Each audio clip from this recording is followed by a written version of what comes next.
बिस्मिल्लाहिर्रहमानिर्रहीम। अस्सलाम वालेकुम।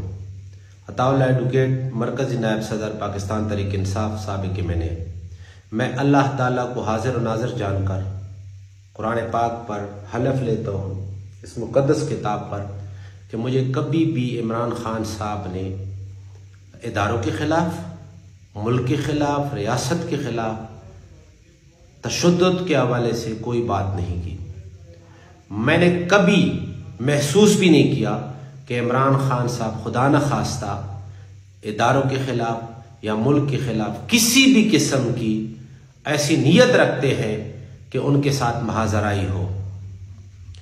मैं समझता हूँ कि इमरान खान साहब मुहिब वतन न सिर्फ पाकिस्तान के बल्कि आलम इस्लाम के लीडर हैं।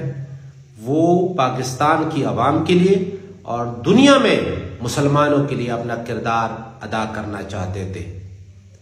वो हुजूर सल्लल्लाहु अलैहि वसल्लम के सच्चे आशिक हैं और अक़वाम मुत्तहिदा में जिस तरह से उन्होंने बेधड़क होकर, बेखौफ होकर दुनिया के सामने नामूस रसालत का केस पेश किया, वो आप सबके सामने है। 9 मई के हवाले से पीटीआई की या इमरान खान साहब की ना कोई ऐसी सोच थी, ना कोई इरादा था।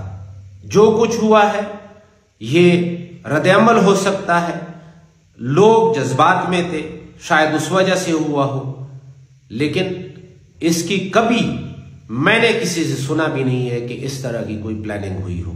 हम इमरान खान साहब के साथ जिंदगी की आखिरी सांस तक खड़े हैं और इंशाल्लाह खड़े रहेंगे।